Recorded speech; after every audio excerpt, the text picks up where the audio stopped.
And so it realizes that while all the other snakes are hunting and out there being vulnerable, it diversifies its intelligence.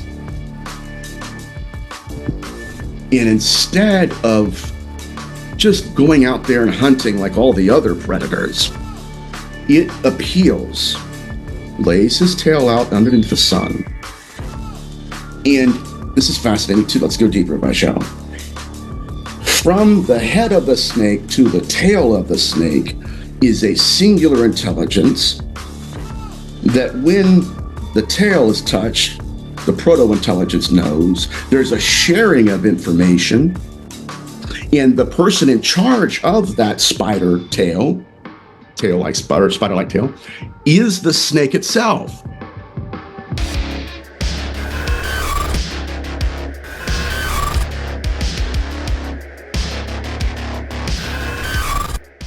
Welcome back. I'm here again with Nathaniel Gillis. Nathaniel, welcome back, my friend. Thank you for having me, brother. It's always a pleasure and thankful to be with you again. So I hear you have some new research that you wanted to share. A little bit, yeah. It's a little bit of a different model than most people are familiar with. And I'm interested in it because I believe 100% that the current models are collapsing within themselves, and that it's time that we evolve just as the phenomenon is evolving.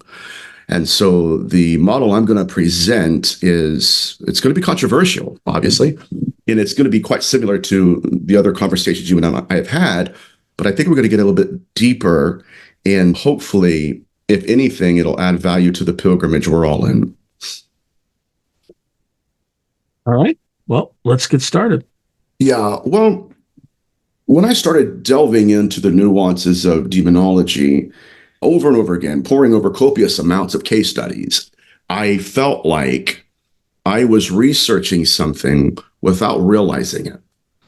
Whereas you would have these case studies where demons appeared, and I would say, okay, that doesn't, according to the classic understanding of demons, that doesn't really lean into that archetype.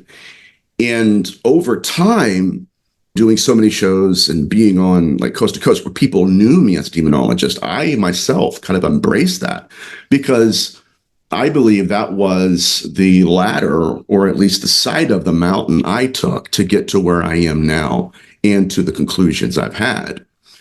But in studying this intelligence, I realized that there is something that desperately wanted to appear as demonic.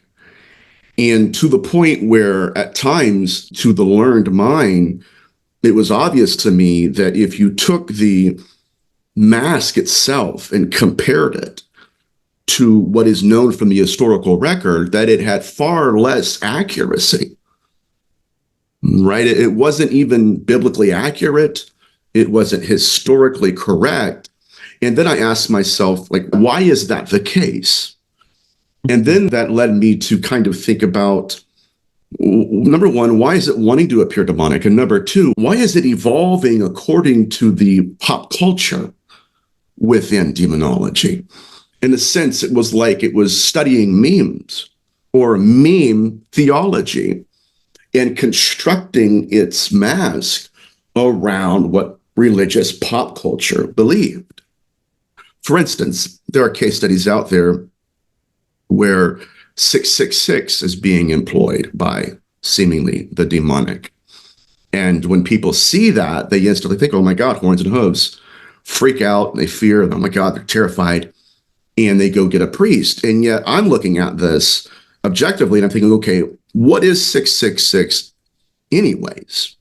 And so having a background in biblical linguistics, theology, and what's called gematria, it's always been known, especially by scholars of the ancient Near East, that 666 was the byproduct of gematria. Now, for those who are unfamiliar, because I was at one point, gematria was employed by two languages specifically in the Levant. Number one, it was Aramaic.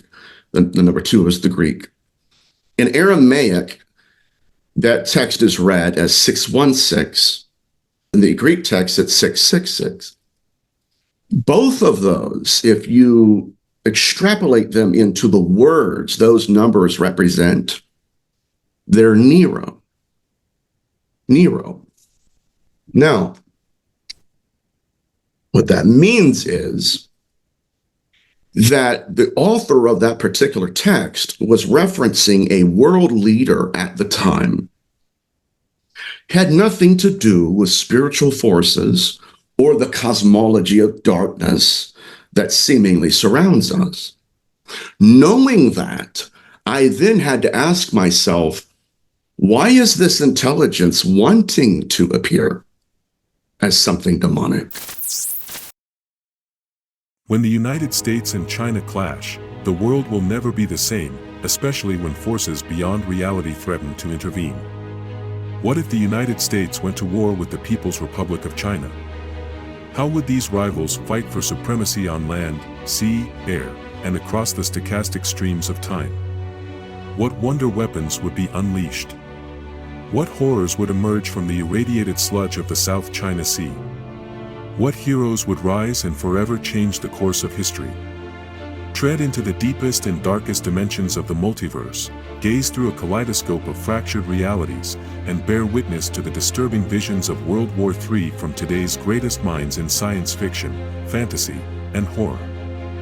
Weird World War, China. Available now from Baen Books at baen.com. In an effort, again, not just to appeal to the masses or to lean into an archetype, but quite literally to appeal to the population, to the multitudes of people who maybe had a little bit of linguistic Christian evangelical background, but had no real theological root system to point at. And so when I look at that, I ask myself, would the late Dr. Michael Heiser have been hoodwinked by that? Absolutely not. He would not have been in a haunted house and said, oh my God, the demon wrote Nero, who was only relevant at that particular time of the world in history. He would have seen through the mask. And what startled me more than anything was, again, the idea that this intelligence was not appealing to scholarship. If it was true in and of itself, it would have had a theological base, a theological foundation, a correct historical record. It would have had a religious creed, an accurate hierarchy that matches what we or at least believed in antiquity. And yet none of that is accurate. More so, when you get into possession cases within Catholicism, I know this as a fact, that when the entities begin to kind of move outside of the demonological model, let's say, well, okay, I'm a deceased person. You know, you're not dealing with horns and hooves, you're simply dealing with mutated consciousness. Well, didn't Father Sinistrata, I don't know if I said his name correctly, encounter an entity that an exorcism didn't work on? Yes, it was kind of like 100%. A trickster sort of. Right. Yeah. He was walking on a path near the forest, and this thing just trickled on out, looked at him. And this is quite alarming when you really contemplate it. He employed everything he knew to employ. And then he was astonished because now he's forced to think in less of a binary manner. Now he's like, okay, we've got to talk about this because you seem to be a different life form. And that's another case study where I'm thinking, what would appear to be demonic at the time? But then when we, or he, for that matter, Father Sinistrari, goes to apply demonic rules to it, suddenly they no longer work. Now, there are ideas, well, the exorcist failed. Okay, that's fine. Well, the holy water was tainted. Okay, we could come up with a billion different reasons, and they would matter, and they would make sense if that was a one-of case study. But it's not. And again, that's why when I was looking through my research, I'm thinking, okay, it's almost like I'm staring at a painting, not realizing that the painter is staring directly at me. And while I'm experiencing it, I am being experienced as well. In that whatever, even though the intelligence was semi-manifested in the case studies, there was something else present. Just like Father Sinistrari seems like a demon, but the intelligence operating it behind the eyes, behind the avatar, something was different. And so what I'm implying here is, and again, this is my position, is that it seems to me that there is a singular intelligence that is evolving according to our awareness of it. And I've already said that before in your show, so forgive the repetitive nature, but it's deeper than that. When it manifests to women in the image of the husband, it does so because it knows the female, the wife, will apply husband rules.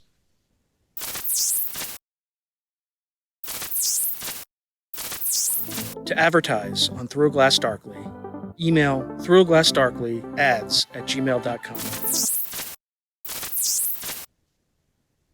It's deeper. It's deeper than just the avatar. And with those rules that are applied to the mask it's wearing, there comes a measure of permissive will. And the reason I'm saying this is because, like I said, pouring over copious amounts of case studies where the phenomenon manifests as one entity, and it does so, it's not really the person or even the alien, it's something else behind it. And so at first blush, I was like a lot of researchers, okay, that's the end, that's the extent. Just wanted to deceive. But it's complicated, more complicated than that. See, in times past, when it would manifest as demonic, it would do that within the context of witch era literature, which, by the way, is an archetype that is applied to the intelligence. And so in witch era literature, they would be flown on demonic flights. They get to an undisclosed location, and then the phenomenon would create a stage-managed theatrical production, leaning in to the horns and hooves narrative. And I know this is going to be repetitive, but I'm going to kind of hopefully encapsulate it in such a way that at the very end of this interview, people will leave thinking, okay, that makes a lot more sense than it did before. And meanwhile, I'll also introduce more evidence as well. But the idea here is that the phenomenon never self-corrected. In witch literature, when the practitioners were taken on demonic flights, taken to undisclosed locations, okay, we're going to perform these rituals, incantations, we're going to copulate with demons, the phenomenon never bothered to stop them and say, hey, listen, you have it a little bit off. We are extraterrestrial. This is a UFO abduction. Never did that. Matter of fact, it would kind of blind them with their own vision, meaning appealing to the most used senses of the experiencer. If you're more sight-oriented. And so these practitioners, it was, female and male alike, they're encountering this intelligence, and they're first thinking they're copulating male with female succubi, right? Female with a male, okay, that's an incubus spirit. And yet what was occurring to them at the very moment of conception and of vulnerability, when the program ended, instantaneously they realized, wait a minute, I'm not where I thought I was. These are not who I thought they were. They weren't corpses or demons. I was not having intercourse.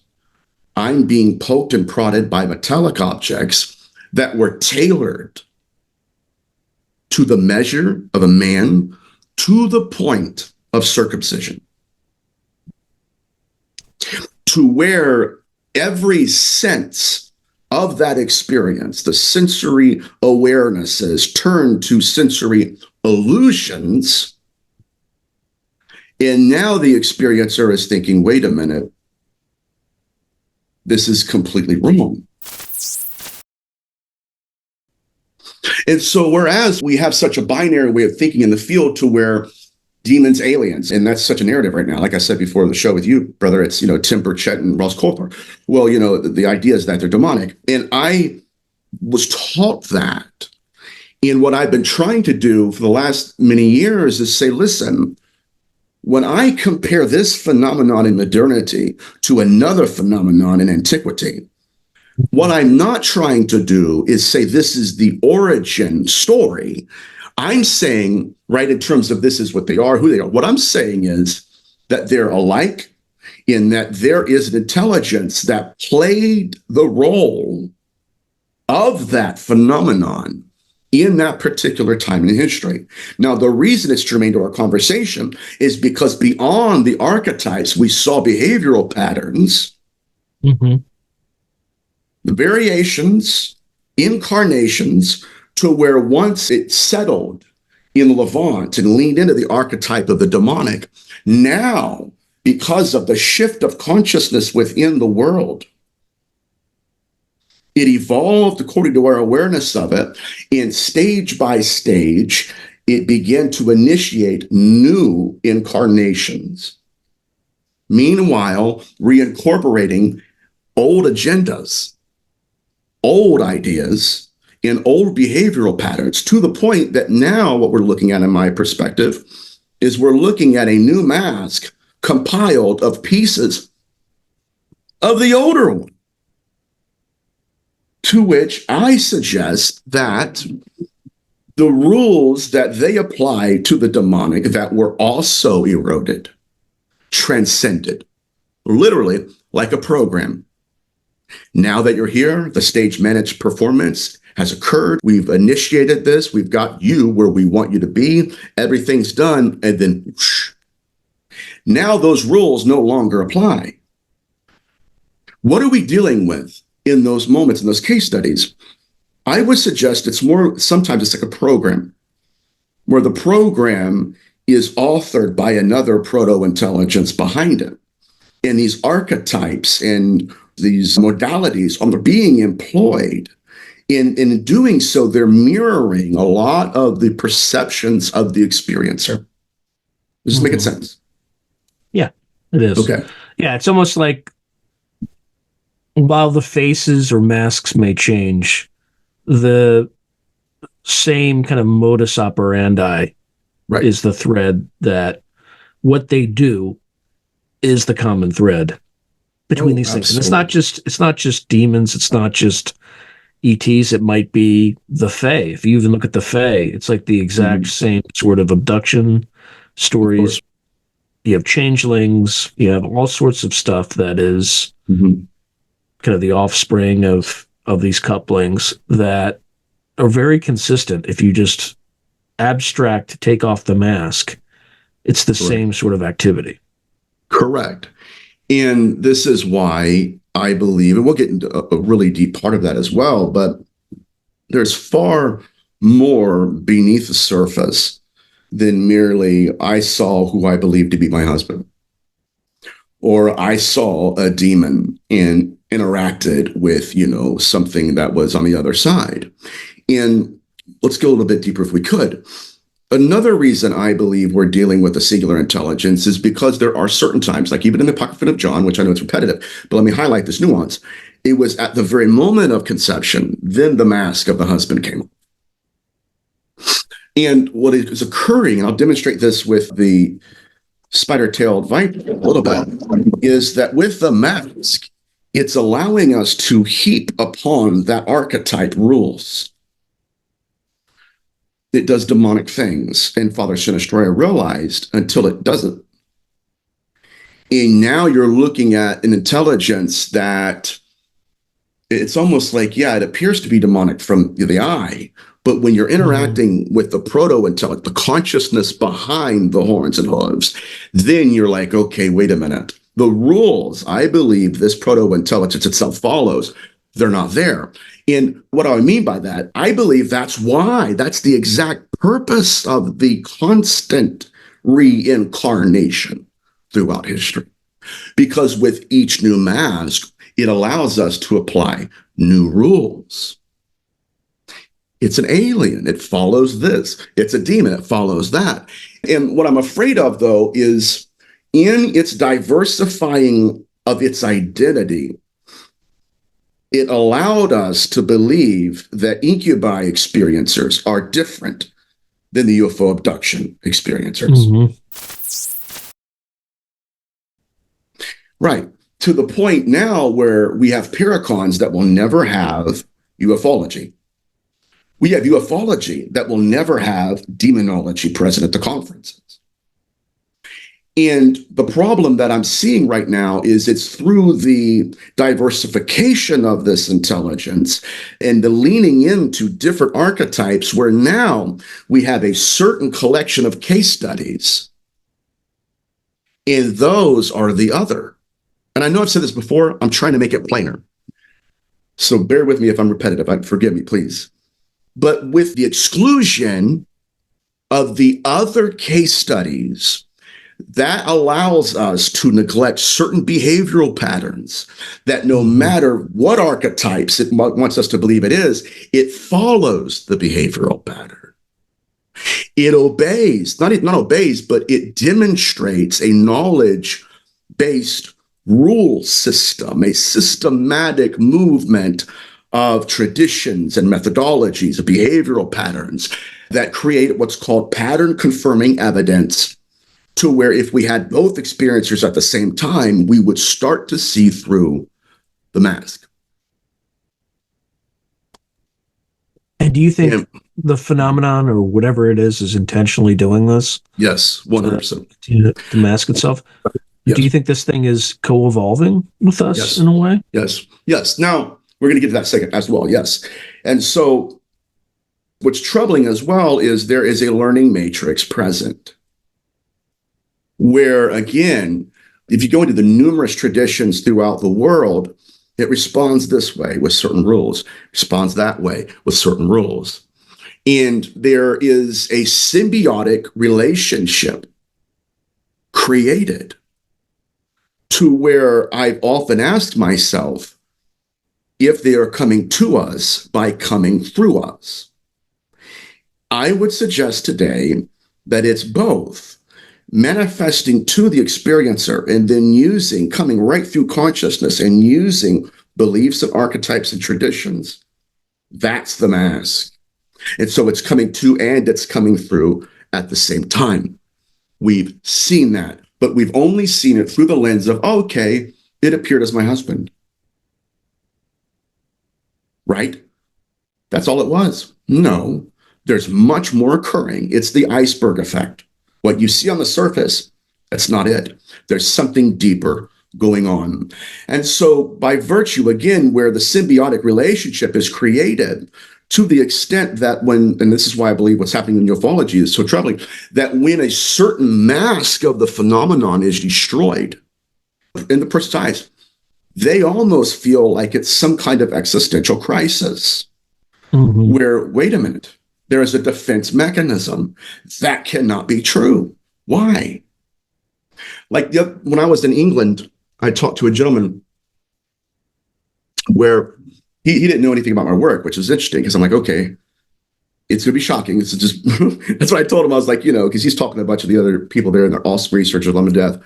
But we start talking and I was just, he's like, okay, what are you researching? I told him. And you can see when the stars aligned in his mind, and he looks at me, and my buddy was there, and he's looking at him. I'm like, you getting it? You see it? And then his countenance changed. He looks at me and goes, oh my God. I said, right. And he goes, I gotta go. And I believe this is exactly why.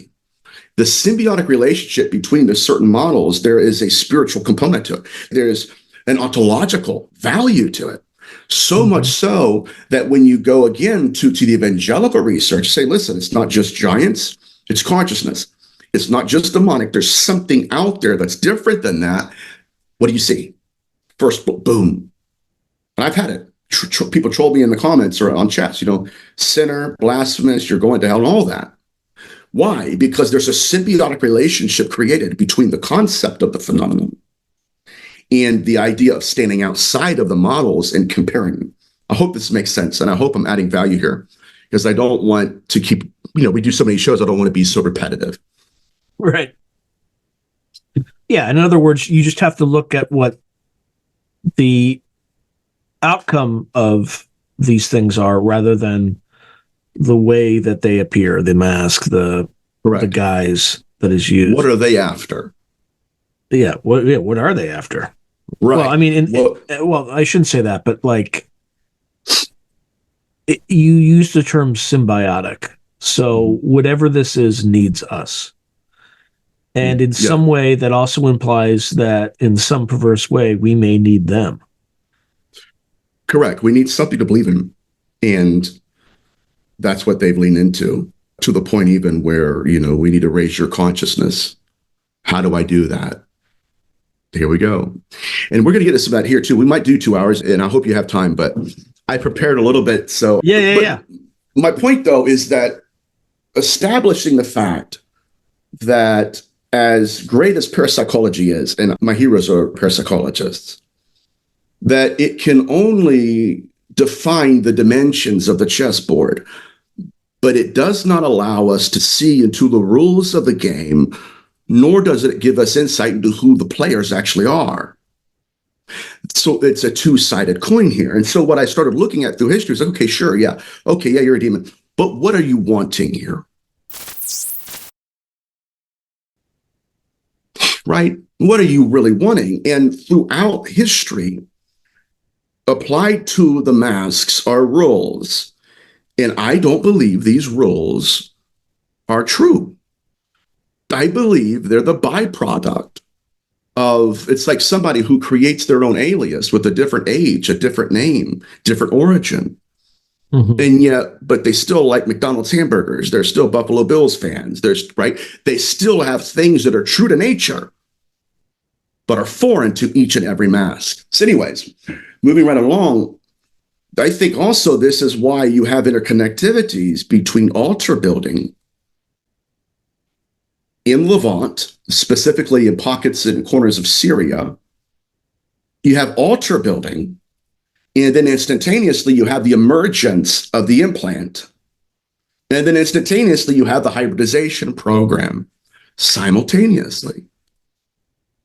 Now, again, that happened. This is what's called the Rephaim texts, where the intelligence, this is fascinating because we're going to kind of picture and go into this little pilgrimage.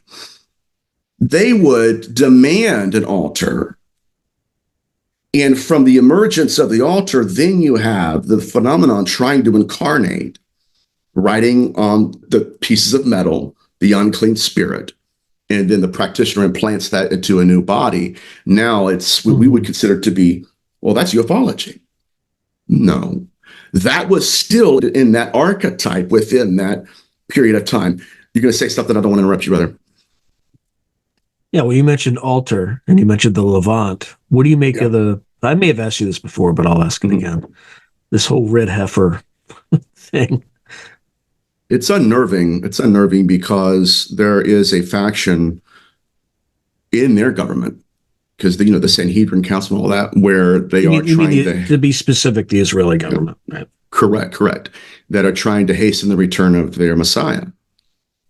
And that could even include, who knows, war, nuclear war, triggering. Hey, something, you prophesied this they're called self-fulfilling prophecies. You prophesied this would happen. I'm making it happen. Now that it's happened, you have to return. So it's very concerning to me.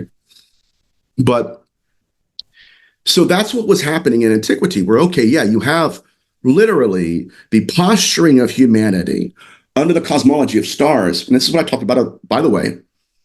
This is what I talked about at the Awakening. I'm bringing it out now because you guys can go to UAMN TV and watch the lecture. So this is why I'm allowed to talk about it. But it was under the cosmology of stars that these first altars were built. Specifically, and you're going to see it happening right now. You're going to be like, oh, because you're smart, bro. You're like, oh my God, I see it.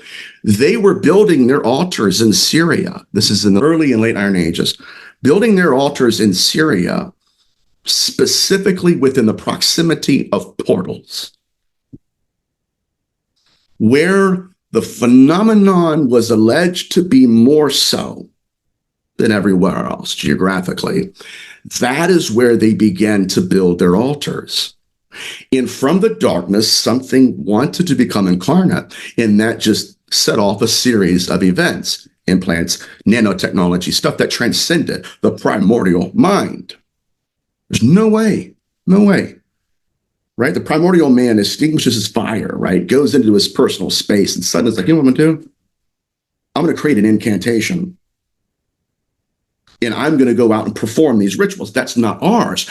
That is theirs, again, trying to become incarnate. So knowing that and comparing that to what we have now in the field, this is why we have people within our government who obviously they know things they're not telling us, and they're looking at the interconnectivities and thinking, okay, why is it that Tim Taylor is in the desert underneath the cosmology of stars? Why is it that he's posturing himself exactly like they were in Levant? More than that, why is it also that through this process of posturing that they are being given technologies that transcend their own scientific methods? Right? Especially Tim Taylor. Like I don't think he was trained. He doesn't really have a very impressive background, but he gets these quote unquote downloads that, Correct. Develop these new inventions and things like that. So there's unquestionably some dark stuff about this, but there's also sometimes they do things that help humanity. I think correct. Like the entire space program. So you look at Parsons and the Babylon working out in the Mojave Desert, and he met a pretty terrible end, but he also helped usher in the U.S. space program. Correct. And I believe that. And when people say, okay, I'm all doom and gloom, and people think I'm afraid, I'm not afraid. If I was afraid, I wouldn't be doing this. It's like, okay, I'm afraid of getting shot. Why would I play with guns if that was the case? That's stupid. You know what I mean? Right. It's a logical fallacy. But what I'm suggesting is that if, in fact, we are being groomed by an intelligence that will meet us halfway in manifestation, coming to and through, and that will and has created symbiotic relationships to the point where most of these practitioners, both male and female, they met a very bad end. Either it was the complete erosion of their health, or they were found somewhere strong. Like there was one practitioner who allegedly made a deal with this intelligence. He was a priest, actually. And the next day they found him. The next day they found him murdered in a riverbed. So when was this? When was this? This is in the 40s. Do you know the priest's name? I'm just very curious. I will, but I'll send it to you. Oh, okay. Okay. This is part of what Malachi. No, this is what part of what Malachi Martin was talking about. Okay, yes. So he didn't. This is something off. Like this is not something from something that's published. Okay, got it. Right. That's fine. But this is, again, when Malachi Martin was on Art Bell, and he talked about how there were practitioners within the Vatican. That's another reason why he was excommunicated, but that's another show. But anyways, getting back to this, if we're looking, again, half of the field is looking, okay, what rules does it follow that we give it? Okay, that's only within a specific time frame. See, in every incarnation we've had of this intelligence, there is a period of history or even an interaction where the symbiotic relationship is appealed to, right? Well, okay, I'm not you, but I have to have you to be me. And so you see this cognitive interface to which rules are applied. Like I said before, then the mask is pulled off. You're like, okay, what are we dealing with? Moving deeper than that, though, that's what allowed me to ask my questions. Okay, what are they wanting from us? And regardless of what we're wanting from them, what are they wanting from us? And something that has been interreligious, cross-cultural, is the building of the altar and sacrifice.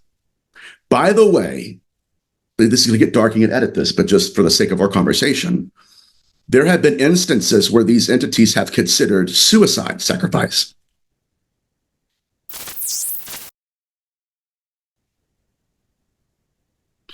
Okay. Matter of fact, simultaneously, Albert Bender is building altars in his attic, contacting this intelligence. All right. George Hunt Williamson, channeling, contacting the intelligence, multiple voices coming out of his body. Okay. And during this changing of incarnation, the methodologies were the same, but all of a sudden now we are interdimensional, or not even that, extraterrestrial. And for a fleeting moment, we see it's almost like one person becomes another, and you see it shifting. The old mask is gone, now it's new. But in that fleeting moment, we're witnessing those are old methods. If this is a modern intelligence, it has nothing to do with that. Why is it responding to incantations of the past? And again, I know I'm being repetitive, but I'm coming to a point here. With these altars, again, if we exclude other case studies, just go along with the ET hypothesis, then we neglect to see behavioral patterns that they've had. Here's one of them. In the 1980s, this is Deborah Moffat, the entity case, where her mother-in-law was sick. Have you heard of this yet? It's fascinating. Okay. And they had a house, someone was cleaning their house. It was like a assistant, I guess. They own models and different rentals. Well, the grandmother was severely ill. And so one of their assistants began to perform a Santerian ritual. Built an altar. And in the middle of the rite, a ball of light appears. Much like what we've seen over the eclipse with certain experiencers on Instagram. A ball of light appears and chases her, this practitioner, out of the house. She then goes to Debbie Moffat and says, I don't know what that was, but I'm afraid that I opened a portal and something came through. The next morning, Deborah Moffat wakes up and something had taken soap and wrote on the mirror, give me a sacrifice.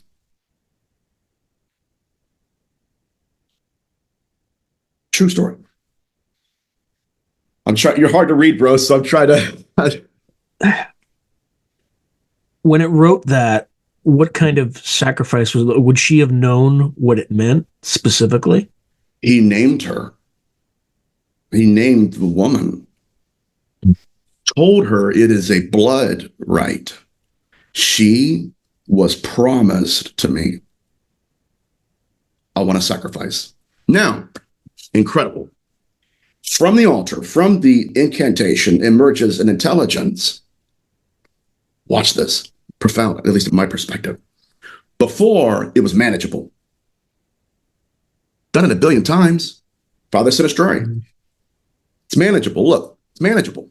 I've got this. And from the parameters of the archetype emerged something that transcended it. And that's when now you're seeing in the mirror, okay, here's what I want, blood sacrifice. How do I do it? Here's how you do it. Now, it's fascinating because they would wipe the mirror clean. They have the photograph together, wipe the mirror clean. Next day, again. This is incredible. And so the entire time, it tells her a story. This is who I was. I was pretty much not the Vatican, but I was a part of something like that. And we practiced sorcery. And your lineage was promised to me. And so now I'm coming to collect. This entire scenario plays out. But again, my point's not just that it transcended the microcosm of the rules it allegedly played by, but when she began to contact priests, one priest went into the attic and was challenging it. And from the rafters, it began to pull out particles of dust and insulation and created a face and just began to interface it with the priest. The priest left, never came back, almost had a mental breakdown. She called in the Warrens, Ella Lorraine Warren from New England, and they didn't know what to do with it. And so finally, she got a hold of somebody who said, listen, you need to have Dr. Evelyn Puglini come in. And so Evelyn Puglini was a witch. And so now she begins to contact this intelligence. And she says, the reason it is haunting you is because you need to build it an altar. I thought this was ufology. Build an altar. Make a sacred space for it in your house. And if when you do that, the haunting itself will cease. Where have we seen that, my friend? We've seen that when Axelrod goes to a location and the phenomenon uses an apparatus. I want you to do what I want you to do, and here's how I'm going to do it. Next thing you know, he's at Skinwalker. His wife calls him. Remember the story? What's happening? There's an entity here. It's a cryptid. But it is haunting the house. It's here. It's present. It's manifesting. And when we go to catch it, we go to see it. It's there 1 second. It's gone the next.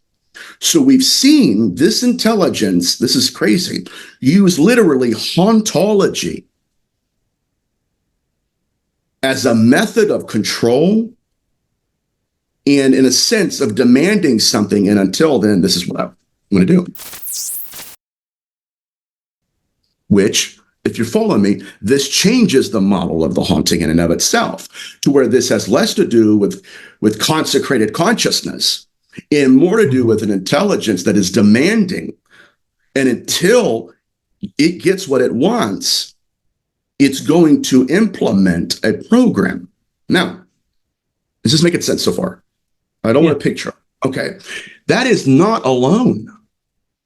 Victor W., Dead or Alive, Necromancy, Ancestor Worship, and the Cult of the Dead During Ancient Israelite Monarchy. Major paper. You guys have to read it. It's incredible. I love his work. In this book, he talks... Where can people find that paper, by the way? Academia. The website, Academia. Okay. So, people...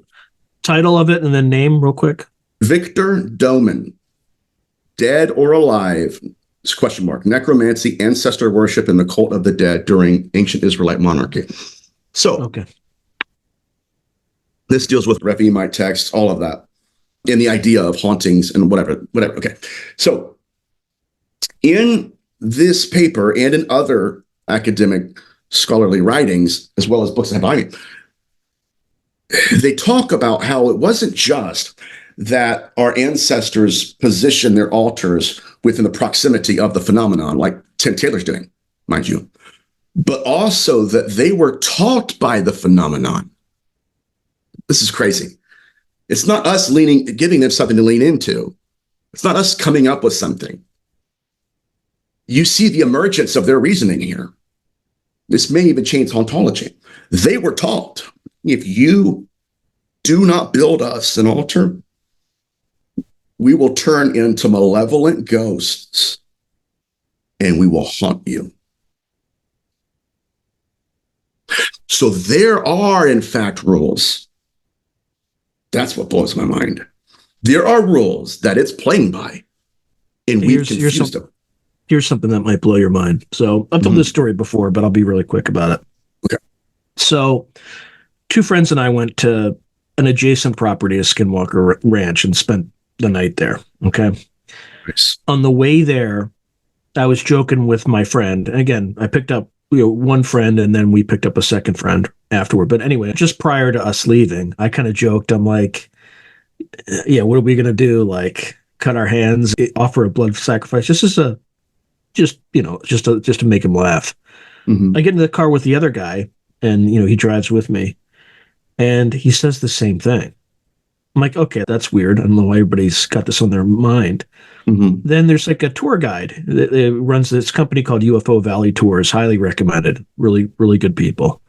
Mm-hmm. And she's showing us that circle of rocks. You ever see the Skinwalker show where they have the rabbi come on and they're in that circle of rocks? Well, that doesn't actually belong to the Skinwalker property. They actually used it without permission. But anyway, that's neither here nor there. Great. I'm just kidding. Yeah. But what she said is, she's like, yeah, sometimes we get a lot of people who are like, to cut themselves here. Like, don't do that. And we're like, what? So it's just like this hint suggestions kind of in the ether.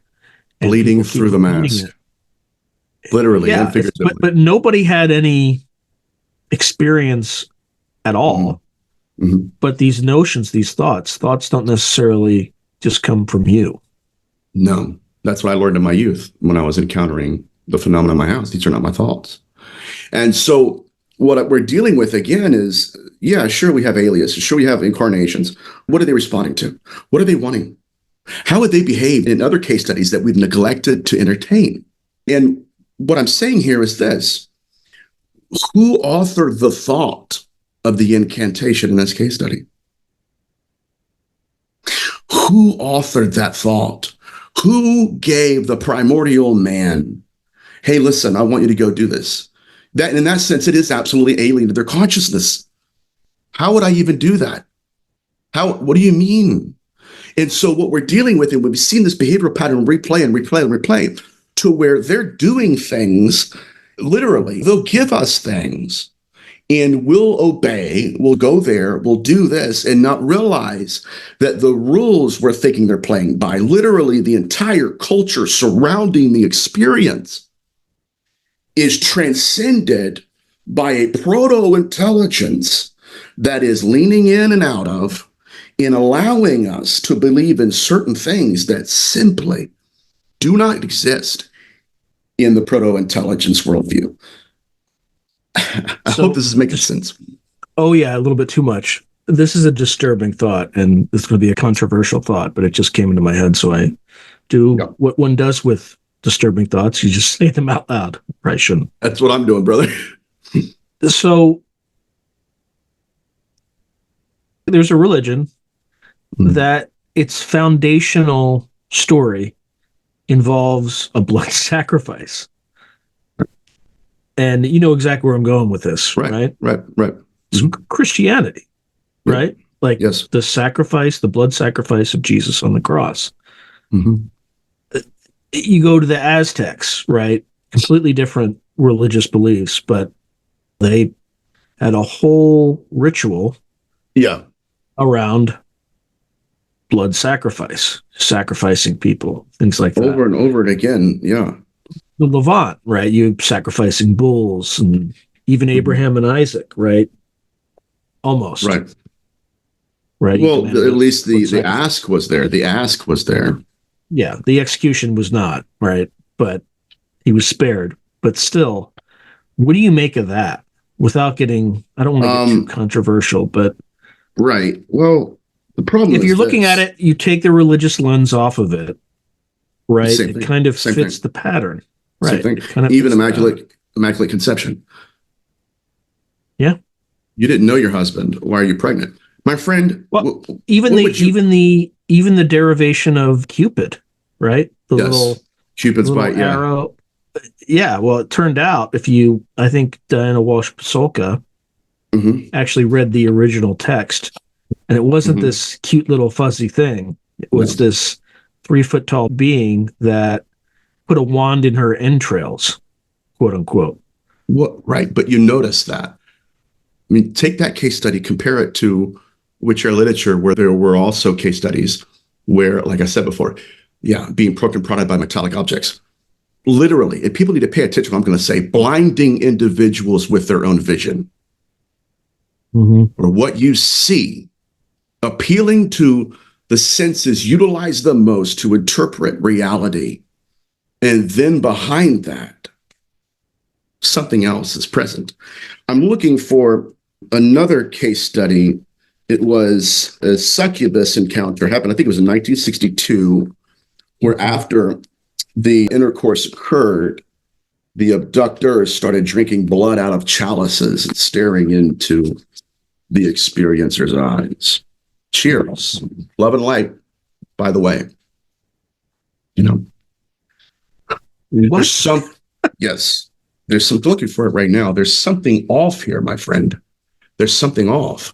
But anyways, moving deeper. So again, that's why I'm suggesting here that if we neglect history, if we buy into it's a new intelligence, the reason it wants us to believe that is because if we neglect those, we fail to see behavioral patterns that create a narrative to where it, regardless if it's ET, alien, interdimensional, ghosts, demons, there are common thematic elements that unite not what we want from it, but what it is demanding from us.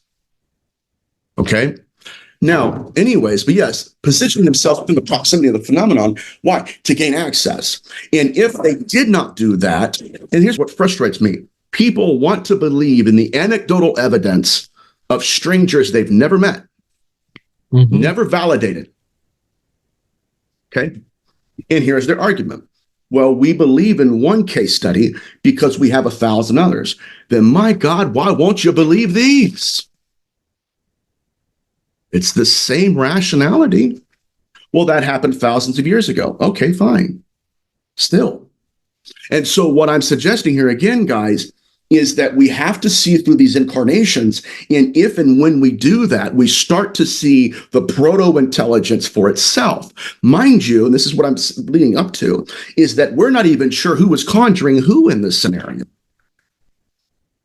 Look at Jerry Marzinski's work. Jerry Marzinski he doesn't now, but he did, within asylums. And by the way, I'm talking to him later this month. He's an awesome guy. Tell him I said hello. Yeah, just for the audience, he did a lot of work on schizophrenics.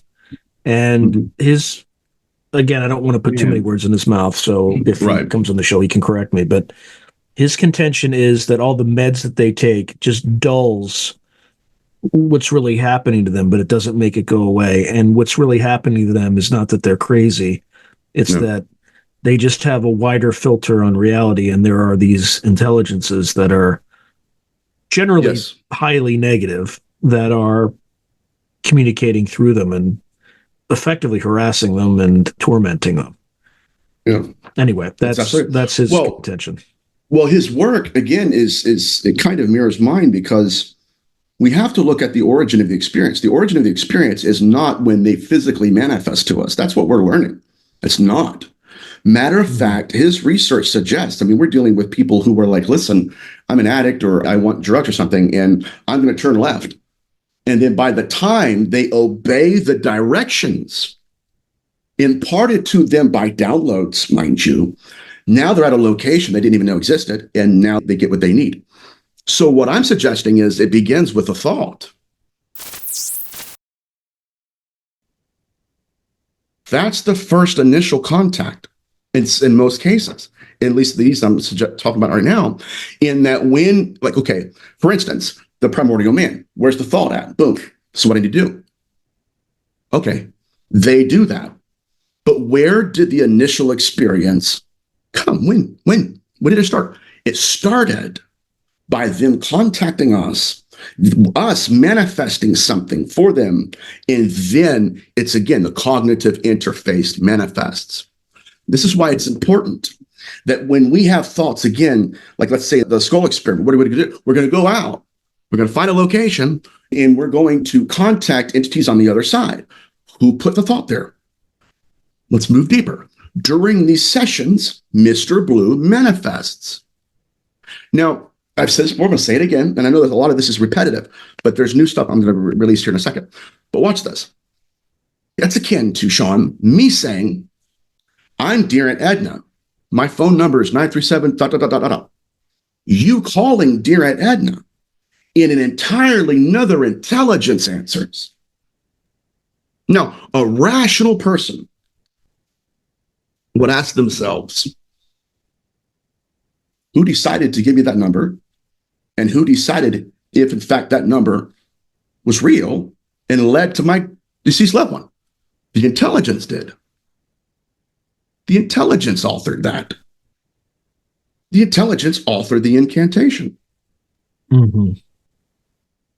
And so what happened was, in the middle of the rules and the current model and the mask, out of nowhere, listen, boop, boop, boop. Hey, is this you? And then bam, something else grabs this is just an allegory, obviously, grabs the cell phone.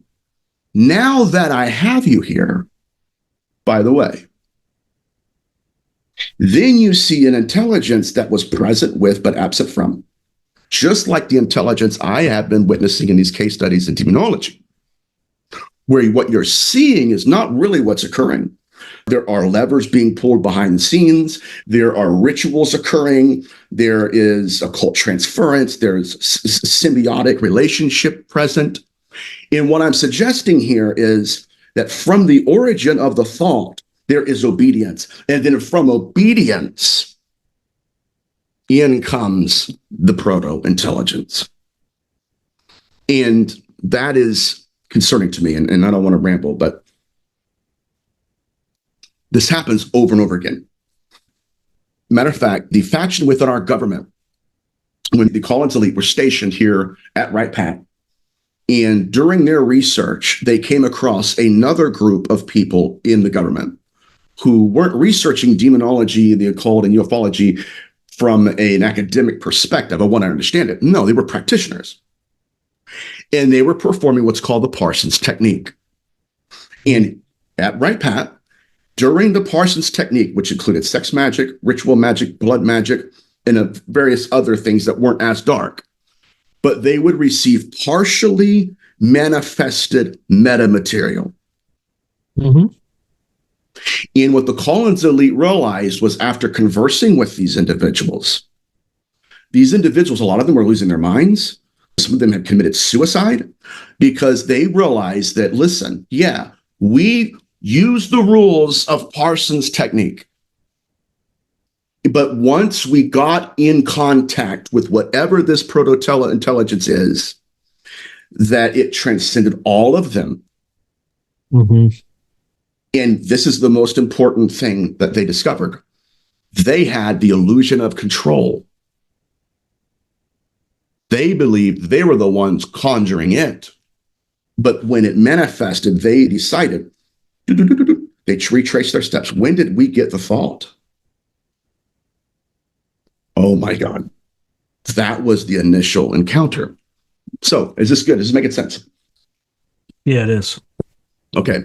So moving right along, this is called a symbiotic relationship, and there are various principles, stages of symbiotic relationship. One of them, obviously, the first one is where they coexist. All right. That's what they're ET. Yeah, well, that's disclosure. They exist. Okay, great. The second one is coevolution, where they co-evolve. Mm-hmm. Now, we've noticed that in early abduction accounts, they were worried about nuclear war. Why? Because we were. We notice that when Kenneth Arnold witnessed his encounter with the UFOs, okay, yeah, they skipped like flying saucers. Next thing you know, I'm abducted by flying saucers. I'm witnessing flying saucers. It's evolving, just like what I said earlier, demonology, right? According to religious pop culture, mirroring, coming to the experiencer and coming through them at the same time. Yeah, it's like the Steve Mera survey on spirit guides, right? 70% of spirit guides are identified as Native Americans. Right. It's such a stereotype that it becomes like what people experience. Correct. What would you think of? Okay. I'll be that. And so you're exactly right. And so what we're looking at even now is the symbiotic relationship. So you have the coexisting, the coevolution, and then you have it evolving according to the awareness, where this is what we're describing right now, where it's not just, okay, yeah, it's been here forever and it's primeval, but the reason it has remained hyper-evasive, present with but absent from, is because it's the mask with us, accompanying us and literally mirroring our traditions, beliefs, and archetypes.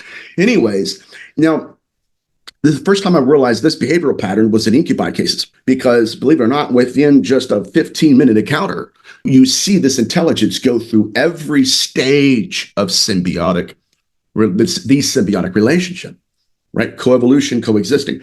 And then they would begin to take these beings, and they would change into the parasitic, which symbiotic relationship is built into the parasitic model, by the way.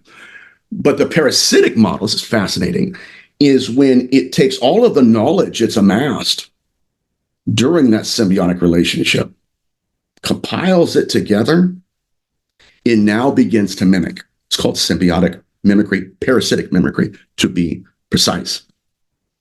Now, this is fascinating because we have cases in biology that it's clearly obvious, but we have cases in biology where this has occurred. In one of them, which you'll probably publish a picture of this, and I did talk about this at the Awakening, now that the lecture's published. One of them is the spider-tailed viper. Now, I've probably talked to you about this, but let's go deeper. Its prey is the bird. What does the bird eat? It eats spiders. And so it realizes that while all the other snakes are hunting and out there being vulnerable, it diversifies its intelligence. And instead of just going out there and hunting like all the other predators, it appeals, lays his tail out underneath the sun. And this is fascinating too. Let's go deeper if I shall. From the head of the snake to the tail of the snake is a singular intelligence that when the tail is touched, the proto-intelligence knows. There's a sharing of information. And the person in charge of that spider tail, tail-like spider, spider-like tail, is the snake itself. And so what it does is it conforms to the archetype in the mind and consciousness of what it's after. You eat spiders. I want to eat you. Here is how I'm going to capture you. Essentially, in order to capture its prey, it had to appear as what its prey wanted to capture. And by the time, with its microscopic view, the bird looks down, and what does he do? Right? Goes after it, right. He denominates the intelligences. He separates them. That's hauntology. That's ufology. That's the occult. Wait a minute, but how's it? Oh, well, that's rocketry. Completely different intelligences. And so what happens is the phenomenon, again, the bird applies rules and behavioral patterns, holy water, if you will. Huh? Right? Well, okay, it's all nuts and bolts. We'll kill it with the bullet. And then when the bird lands on that spider instantly, and I'm going to prove this in a second, instantly there is a sharing of intelligence. Now the proto-intelligence zooms in. Now, right? Now at the very end of the seance, now you have whatever's truly wanting you there, and it manifests. And at that point, my friend, there are no rules. And the point, and this is exactly what the Hauntology realized, was that through the illusion of control, I'm conjuring it. Through the illusion of control, it allowed the practitioners to believe. Yet, by the time they got in front of the actual proto-intelligence, now they're like, oh my God, what is that? Okay, where have we seen that? Not just in the occult. We've seen that in cases of abductees who thought they were in contact with their guides. Mm-hmm. Right? Spider. Okay, guides follow guide rules. And then, this is case study after case study. First of all, look at Ted Rice, by the way, where literally, when the abductions begin, the old incarnation stops. The program is a new program is introduced and supersedes that modality, that contact. And then now you're like, wait a minute, I thought it was a guide. No, it's the proto-intelligence. And what I'm suggesting here, ladies and gentlemen, I know it's repetitive, it's verbose, I've got it. But when you are going to put this picture up, hopefully later on, if you can, if not, no big deal. What I'm suggesting here is that we stop looking at names, titles, incarnations, and variations of this intelligence. Go back to the roots, not to the branches, to the roots. They were manifesting to altars in antiquity. They were positioning themselves within proximity of the phenomenon. They're doing it with Albert Bender, channeling through George Hunt Williamson. They're doing it through Jack Parsons. And so there has to be an inversion of our model to where once we're done collapsing all of the others that have separated this intelligence, that then and only then can we realize that these are various evolutions of different. Mm-hmm.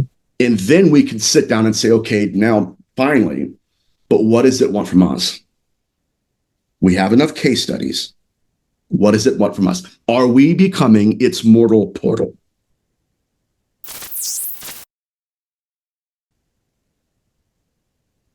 Making sense? Yeah. We basically meat suits for them at some point. Right. But what do they want? And it begins with a thought. The thought. Do this. And when obedience is attached to the thought, right? When the number is given, that's fine. Nothing's wrong. When the number is dialed, there is permissive will. And with permissive will, here we go. And I don't want to keep rambling, but the reason it's diversifying itself is because so we can have 1,000 different masks with 1,000 different rules.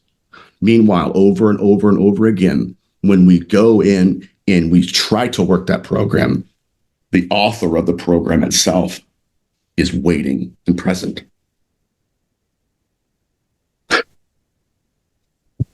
You're going to get 12-pack after this, bro. I'll probably put you through it.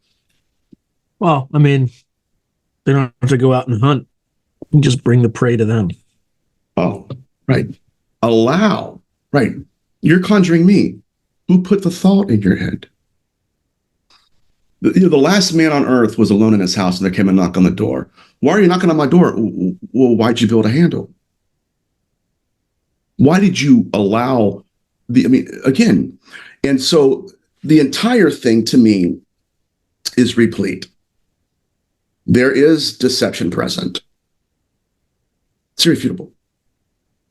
The only argument we're having now in the field is, are they deceiving us for our own good? What do you think? I don't think it's for our own good. I think, again, that just when we think, okay, yeah, these are the rules it abides by, heaping upon it anointing, unction, divinity, yeah, they're playing by different rules because they're playing a different game. And just like with the Moffat case, I'm going to go do this.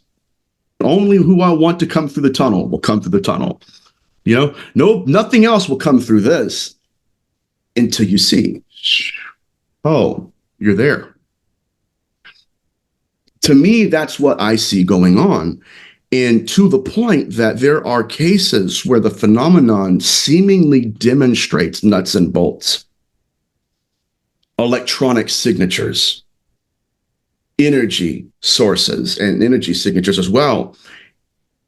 And yet, at the very end of the case study, it was just an elaborate hoax put on by the intelligence to allow us to believe that was a physical craft or that was an actual entity. So we're not dealing, let me sum it up with this. In times past, we have materialized spirit. In times present, we now need to spiritualize matter. It's not a dichotomy, it's duality. And that is demonstrated most by this phenomenon, not science or spirituality. It started out with one and then the other. That is the most important thing I want people to get from this interview. Any final words for the audience? Just thank you for putting up with me. The thing is, this is really hard because I have 3 shows tomorrow. And what I try not to do, again, when you're dealing with research, it doesn't matter who you are. You're going to be repetitive. And you're going to get to the bottom of the well and you're going to see, okay, yeah, especially me, you have these different case studies. They're going to be the same case studies, most of them, because they're demonstrating the same. Right. So at the risk of being verbose and repetitive, forgive me. But when I keep doing shows, it's going to come out to a certain degree. But right now we need to start asking them what they value. Not just in incarnations, but they literally told our ancestors, this is incredible, incredible. If you don't do this, we'll haunt you. We will contort into ghosts and haunt your house. That's exactly what Evelyn Puglini told Deborah Malta. It's doing this. Go build an altar. So the powers that be exist somewhere within the known, the unknown, and the unknowable. And all right, my friend. All right, man. I don't want to ramble. I know, bro. So, yeah, as always, it's a pleasure, man. If you enjoyed today's video, please hit like and subscribe, and also hit the notification button so you can be notified whenever I post new content. Thank you. Now, if you're enjoying the channel and you want to support it, there are several things you can do. In fact, there are 5 things you can do. The first thing you can do is just buy my books. I got plenty of books out in the market right now, and I would prefer that folks buy a book rather than giving me direct support, because they get something out of it. They get a real tangible product. The second way you can support me is by becoming a member on YouTube or becoming a patron on Patreon. And just go to either site and it'll explain everything.